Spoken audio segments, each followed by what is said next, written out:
आज 10 जून 2026 और आज का दिन इतिहास में दर्ज हो गया। आज पीएम नरेंद्र मोदी ने एक इतिहास रचा। 4399 दिनों के साथ वो देश के सबसे लंबे समय तक सेवा करने वाले चुने हुए प्रधानमंत्री बन गए। जवाहरलाल नेहरू का 4398 दिनों का रिकॉर्ड टूट गया। दिल्ली में एनडीए की बड़ी बैठक। लेकिन जश्न के बीच मध्य पूर्व से एक धमाका करने वाली खबर। अमेरिका ने ईरान के स्ट्रेट ऑफ हॉर्मुज में एक यूएस अपाचे हेलीकॉप्टर को मार गिराने के बाद क्वाज्म आइसलैंड, बंदर अब्बास, सिरिक और जास पर भीषण हमले किए। सेंटकॉम ने इसे सेल्फ डिफेंस स्ट्राइक कहा। इजराइल के पीएम नेतन्याहू ने कहा, जरूरत पड़ी तो इजराइल अकेला ईरान से लड़ेगा। पीओके में कल एक बड़ा शटडाउन, 11 लोग मारे गए और एलन मस्क को बड़ा झटका। चीन के बाद अब भारत का दरवाजा भी बंद होने की नौबत। शुरुआत करते हैं उस ऐतिहासिक पल से जिसने देश को गर्व से भर दिया।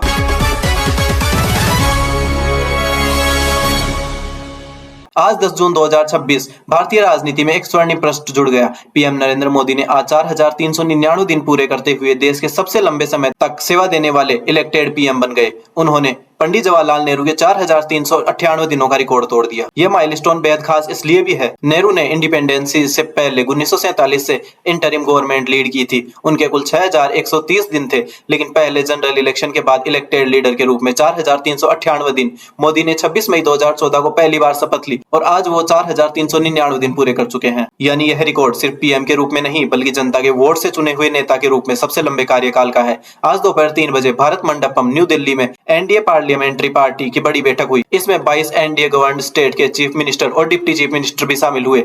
PM Modi, home minister Amit Shah और बीजेपी अध्यक्ष नितिन नवीन भी मौजूद रहे। बैठक का एजेंडा था पीएम मोदी के लिए कांग्रेचुलेटरी प्रपोजल पास कराना और विकसित भारत 2047 की रोड मैप पर चर्चा। लेकिन विपक्ष का पूरी तरह अलग रुख है। कांग्रेस ने कहा 12 साल में महंगाई, बेरोजगारी, पेपर लीक और किसानों की समस्याएं, इसका जश्न कैसे मनाएं। एनएसयूआई और कांग्रेस 10 जून को संबलपुर में एजुकेशन मिनिस्टर धर्मेंद्र प्रधान के खिलाफ नीट पेपर लीक पर विरोध प्रदर्शन कर रहे हैं। रिकॉर्ड तो टूटा और यह निसंदेह एक ऐतिहासिक उपलब्धि है। 12 साल में देश ने यूपीआई, इंफ्रास्ट्रक्चर, वेलफेयर स्कीम में बड़ी छलांग लगाई, लेकिन 12 साल में महंगाई, बेरोजगारी और पेपर लीक जैसी समस्याएं भी बनी रही। इतिहास दोनों को याद रखेगा। अब वो खबर जो आज सुबह से पूरी दुनिया को हिला रही है।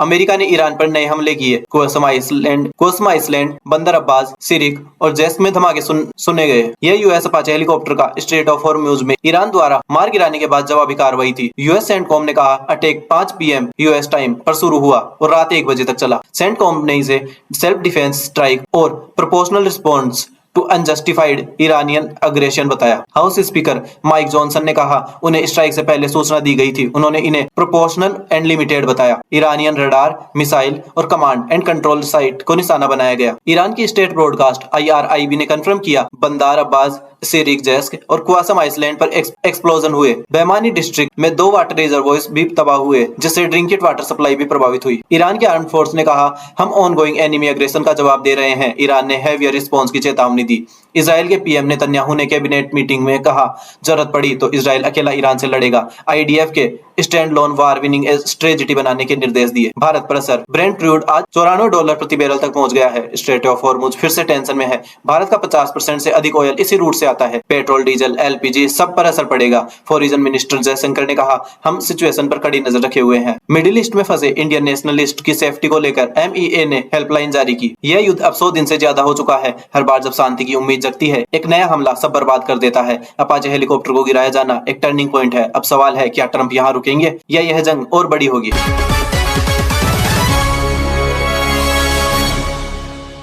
कल 9 जून को पीओके में जो हुआ वो पाकिस्तान के लिए गंभीर चेतावनी है। JAAC ने 9 जून को रीजन वाइज शटडाउन और व्हील जैम स्ट्राइक का आह्वान किया था। पाकिस्तान ने पहले ही JAAC को एंटी टेररिज्म एक्ट के तहत बैंड ऑर्गेनाइजेशन घोषित किया था, लेकिन प्रदर्शनकारी नहीं रुके। सिक्योरिटी फोर्सेस और JAAC के सपोर्टर्स के बीच हिंसक झड़प में 11 लोगों की मौत हुई, 4 पुलिस ऑफिसर और 6 प्रोटेस्टर्स, 70 से अधिक घायल हुए। रावलकोट में आर्म्ड एक्टिवेट ने सिक्योरिटी फोर्सेस पर फायर किया, जिसमें 4 पुलिस ऑफिसर्स मारे गए। जवाबी कार्रवाई में 6 प्रोटेस्टर्स मारे गए, 30 से अधिक गिरफ्तार। US, UK, कनाडा ने पीओके के लिए ट्रेवल एडवाइजरी जारी की है। इंटरनेशनल प्रेशर बढ़ रहा है। इंटरनेट पूरी तरह बंद। पाकिस्तान सरकार पर बातचीत का दबाव है। भारत सरकार ने बयान जारी किया है। पीओके भारत का अभिन्न हिस्सा है। वहां हो रही हिंसा की हम कड़ी निंदा करते हैं। ये घटनाएं पाकिस्तान की उस लिबरेशन नैरेटिव को झूठा साबित करती है जो इलाका उसने आजाद बताया। वहां के लोग खुद पाकिस्तान से आजादी मांग रहे हैं।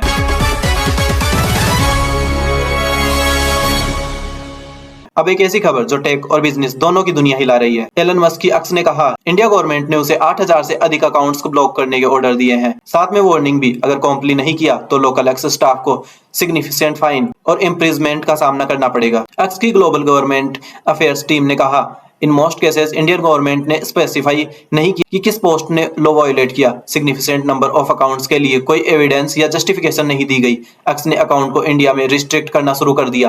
कंपनी ने इसे सेंसरशिप बताया और लीगल चैलेंज की बात कही। ब्लॉक्ड यूजर्स में इंटरनेशनल न्यूज ऑर्गेनाइजेशन और प्रोमिनेंट एक्स यूजर्स शामिल। ये इंडिया के लिए भी एक बड़ा सवाल है। एलन मस्क टेस्ला इंडिया में शोरूम्स खोलने की तैयारी कर रहे थे। स्टारलिंक के लिए फाइनल अप्रूवल का इंतजार था। पीएम मोदी से कई मुलाकातें हो चुकी थी, लेकिन अब एक्स इंडिया सेंसरशिप क्लेश के बाद टेस्ला और स्टारलिंक की एंट्री पर भी असर पड़ सकता है। अब पिछले 24 घंटे की कुछ जरूरी बड़ी खबरें।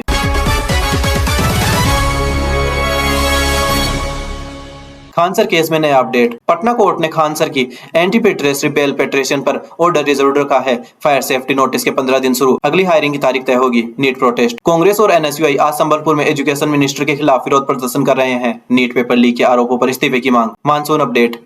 आईएमडी ने कहा, अगले 48 घंटों में मानसून महाराष्ट्र, गोवा और कर्नाटक के अधिकांश हिस्सों में पहुंच जाएगा। अगले 5 दिनों में दिल्ली एनसीआर में भी। फीफा वर्ल्ड कप 2026 कल रात पहला मैच। मेक्सिको ने अपने ओपनिंग मैच में जीत दर्ज की। दुनिया भर में जश्न। मेरठ में 7 महीने की बच्चे की हत्या। मेरठ में एक चौंकाने वाला मामला। 7 महीने के मासूम की हत्या में पुलिस ने उसकी मां को गिरफ्तार किया है। जंतर मंतर कोर्ट पर आग। कल दिल्ली के कड़कड़डूमा कोर्ट के बाद आज जहांगीरपुरी में 3 दोपहिया वाहनों में आग। सीसीटीवी से जांच जारी। अब विशेष विश्लेषण। युद्ध का असर, भारत की इकोनॉमी पर कितना बोझ।